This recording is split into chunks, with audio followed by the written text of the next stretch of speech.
I don't know, it seems to me if this world without no music, you wouldn't have nothing. You wouldn't have nothing to look forward to. Before there were radios, television, or record players, there was music.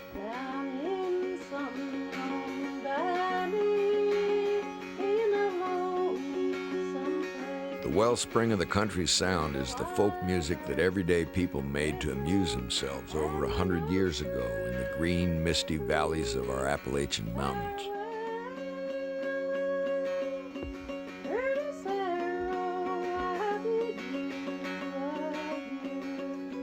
People in the mountains would sing just because they would sing.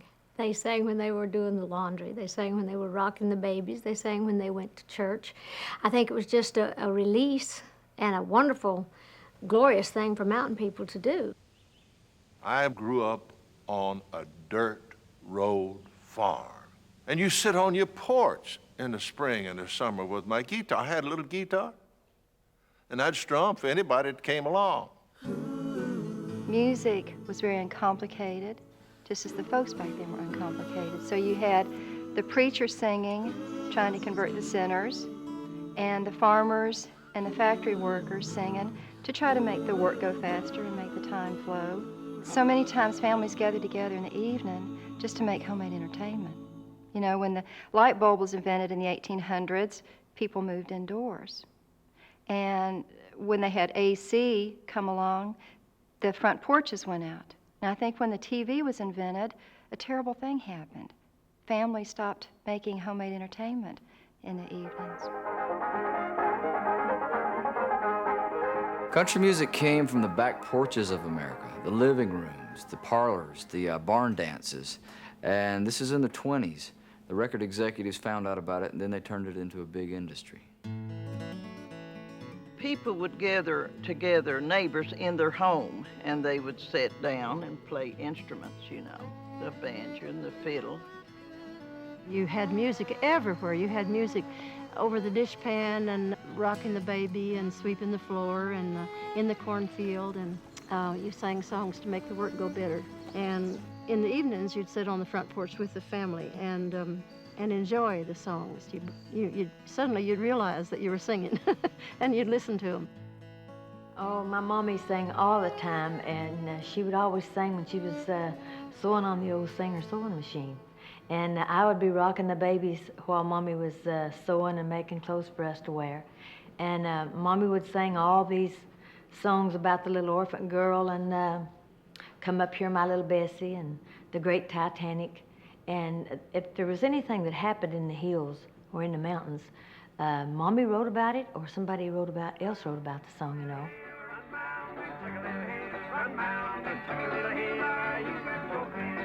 I think paying attention to the roots of country music is extremely important. I mean, the authenticity of country music isn't really as evident, I think, now as it used to be. I became aware that what we call American country music really has its roots and beginnings in the folk songs and ballads of the British Isles. Ireland in particular, Scotland, England and Wales. Having toured and visited in Scotland and Ireland and England, I saw terrain that reminded me very much of Southwest Virginia, Eastern Tennessee, and Kentucky, and it's my theory that they migrated here, came in off the East Coast, and then came on further westward until they found terrain that reminded them of home, and they put down roots and started a way of life that they'd known there and hung on to their music, and some of it was changed a little bit maybe to fit the locale. But I think really that's the basis of a lot of our Americana today.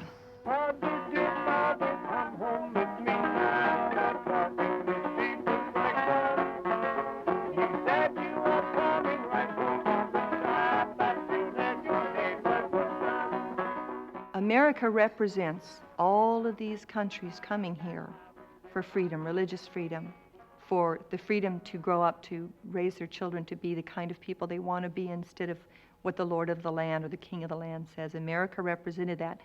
When all those people came to America, they brought their music with them. They brought a little bit of Ireland, a little bit of Scotland, a little bit of England. So when I sing my grandma's song, Come-a-loo, come-a-loo, come-a-high-low, come down the merry stream, it's the essence of country folk music. That is all of those ancestors bringing together what we have, which is really American music, which is really music that roots go back to the world.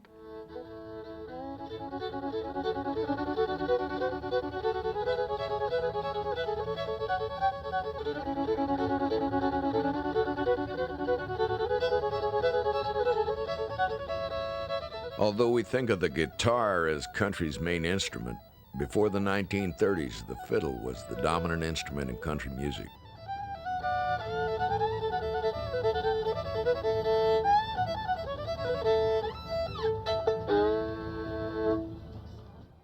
And I'll play one of those old tunes just about as well as I can, as this old fella fiddled them for us in them days.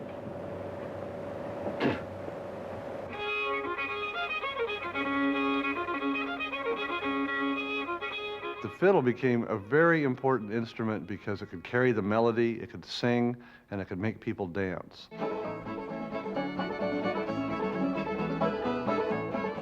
I'd say a fiddler is probably the most important member of any community. The way the old-time fiddlers play is just so rhythmic and so full of life that that's really all you need for a band.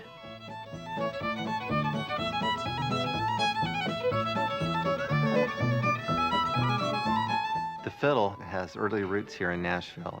The first Grand Ole Opry member was Uncle Jimmy Thompson. He played fiddle, and his niece accompanied him on piano.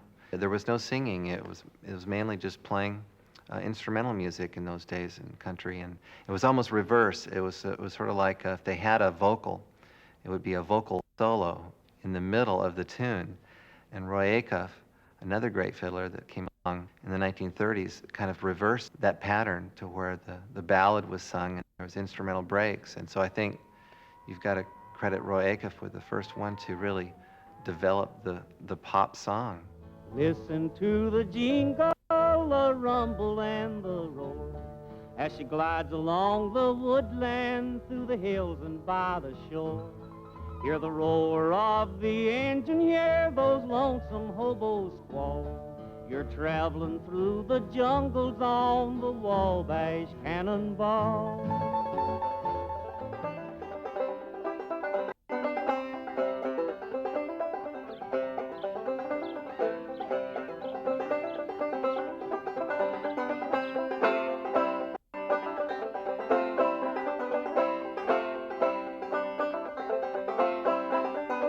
The five-string banjo goes back to the 1800s. It came over as an instrument from Africa, of all places. It was a slave instrument that they'd use to dance with as a four-string instrument. Around 1840, some put a fifth string on a shorter one. And they started using it in minstrel shows, and it developed its own new style of music.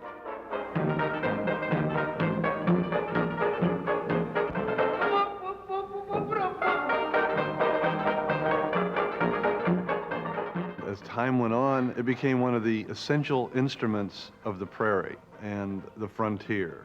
People would make sure on that wagon train that they had either a fiddler or a banjo player.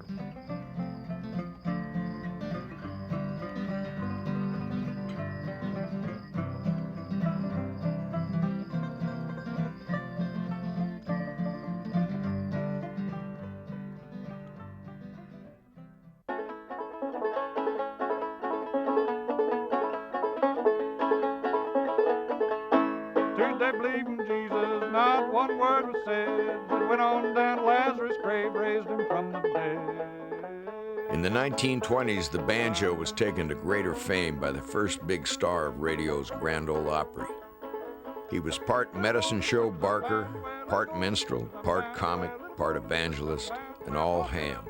Uncle Dave Macon. Uncle Dave started out his career as a teamster, wagon driver, delivery company, the Macon Midway Mule and Mitchell Wagon Company, running between Woodbury and Murfreesboro, Tennessee. Folks who used to live along the road used to see him riding along in his wagon playing the banjo as he went along. His parents ran a theatrical hotel on Broadway in Nashville, and he was very much entranced by the early circuses, and they all carried minstrel shows. Rural entertainers like Uncle Dave were influenced by gospel melodies, blues tunes, British folk songs, and music they heard performed by traveling minstrel shows, vaudeville troupes, and medicine shows. Well, the train pulled on to the very next stop. I looked around about 17 cop. Across the hill, you ought to seen me run. Bang-a, bang-a, bang-a with my Gatling gun. Taking me back, taking me back, taking me back, taking me back, taking me back to my old Carolina home. Oh, yeah, taking me back, taking me back, taking me back. He could really entertain the folks. He could play that banjo and sing, you know. And the people, they was tickled to death because your Uncle Dave Macon from the Grand Ole Opry was on the show there, and they wanted to see him, you see. Taking me back, taking me back, taking me back, taking me back to that old Carolina home. Uncle Dave had more to do with me than anybody that I know of. I watched every show he done when he was on the tent show with us. I'd watch him every night, and he had a different show every night. Something was different. He was a great man, I thought. Later on in his life, he discovered that he could make a good living playing music, which he really did dearly love to do, and it took him a long time to extricate himself from his old profession. And then he wound up being probably, I would say, the first really potent singer, songwriter, performer, instrumentalist on the Grand Ole Opry.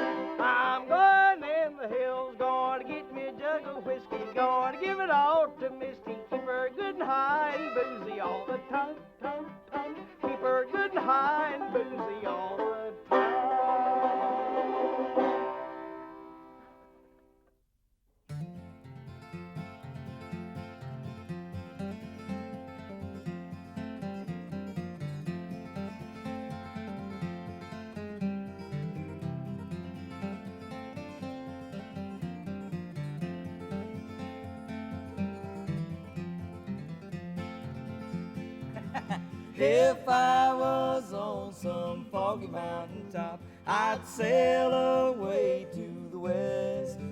I'd sail all around this whole wide world to the girl I love the best. If I had listened to what Mama said, I would not be here today. Phonograph record makers discovered a market for the rustic sounds of country music in the 1920s. Victor Records talent scout Ralph Peer brought portable recording equipment to Bristol, Virginia in August of 1927.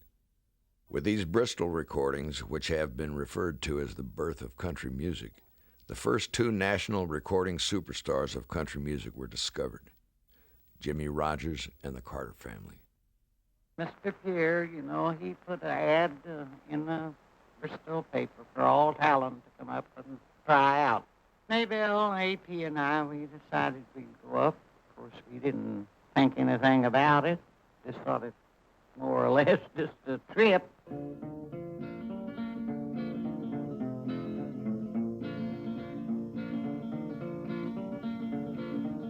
Victor Record Company decided that they could sell country music nationwide. They decided to send a portable studio to the South to get all this folk and hillbilly music and all this music that hadn't been sold before.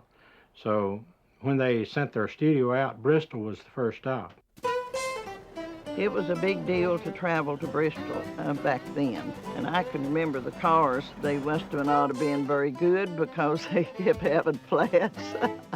Back then, I mean, you know, you got out and fixed a flat. You didn't take it to a filling station or somewhere, and you'd carry these patches along and strike a match and get the patch hot, and then you'd slap it on the inner tube, you know. Tomorrow was our wedding day, but oh Lord, don't worry me. I think the first time I heard the Carter family was on the radio at night when I was very small. The simplicity of deliverance and the performance in those songs was like like my life, you know. Things were pretty cut and dried, black and white, straight ahead. And that's the way the Carter family came at you right in the face, you know, and it felt good. My dad, he was a collector, I guess you'd say, of songs. He'd find parts of it and finish up maybe enough to make a song out of it. Those were songs that came over, you know, from the old world. The Carter family did such a wonderful job of bringing these to the forefront and doing them in a way that people understood, and just to show how these wonderful songs can live forever for hundreds and thousands of years. There was a great influence of the songs that might have come from Ireland, England, and Scotland with those people that came into southwestern Virginia. They would get little pieces of songs, but then there would be songs that they wrote. It was on a day when soldiers wrote a line to those they loved, to mothers, wives, and sweethearts far away. When a fair-haired boy sat dreaming of a far-off southern town, of a dark-eyed maid who's waiting day by day. While the band is playing Dixie, I'm humming home, sweet home. There is something about the imagery of the Carter family, the old-time music, that I still find very moving. The songs of the Carter family, there's a poignancy there. It's so heartbreaking. The simplicity of what they write about. I don't know whether we've lost the ability to capture that. I think as a genre, maybe we have. They were on a station in Texas. Their theme song was Keep on the Sunny Side, and they sang it like a funeral dirge or something. Keep on the sunny side. And I thought, why don't they sing it fast and sing it happy? And then this bass singer would come in, he'd sing a few lines, and then he'd drop out, which was AP, of course. Keep on the sunny side, always on the sunny side. I said, boy, that's exactly like we used to sing sitting around the house at home. You sing hymns and things. As long as I can remember, back as a youngster, age 5, 6 even, when I was first interested in the old country records, some of my very favorites were the Carter family recordings.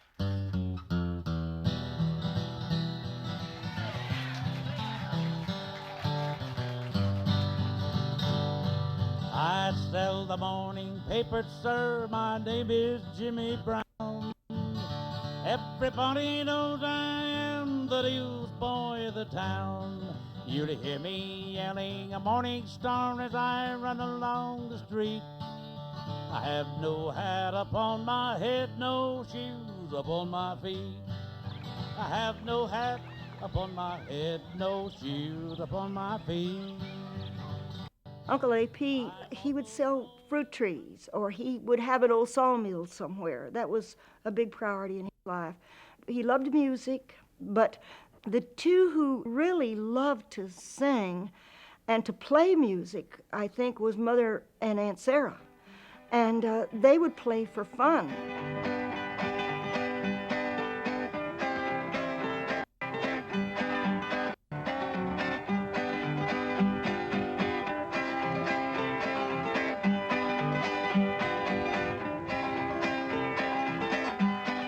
Maybelle played a style that's easy to play, but it was original, I guess. She just played melody on the bass strings, and rhythm with her finger, and the Wildwood Flower, you know, is like the national anthem of country music.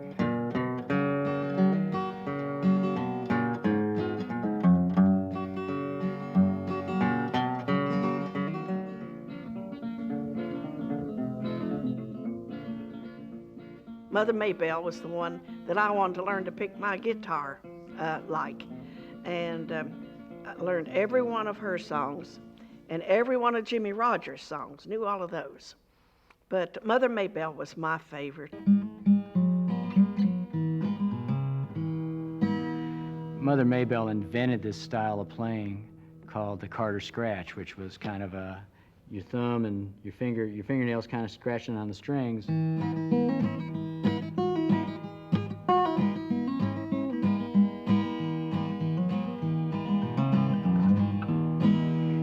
I learned how to play guitar, and like thousands of my friends, it was the first thing we learned. It was this beautiful melodic way of sort of playing lead and rhythm at the same time. And that influenced every guitar player I ever met.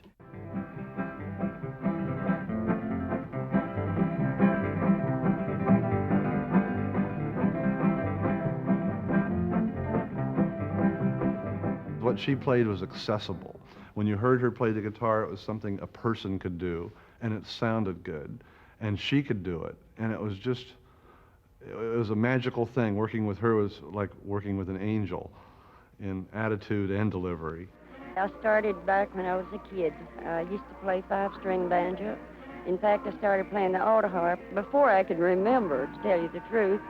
And then I started playing 5-string banjo, and I took up guitar when I was 13 years old.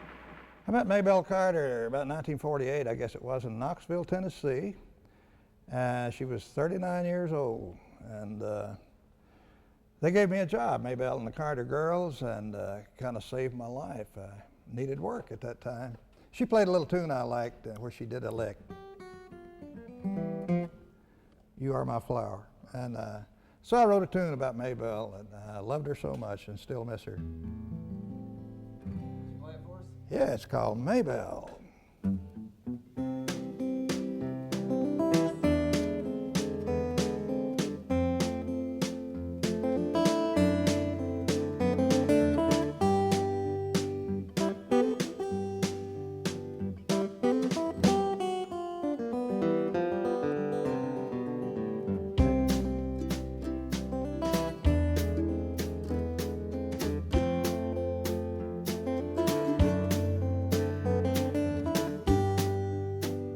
Took a long, long time for people to realize what they were doing and to put any value on their songs. And you get to looking back, the roots is what you have to keep alive and keep it going. If you let the roots die, there ain't nothing going to happen. It's gone.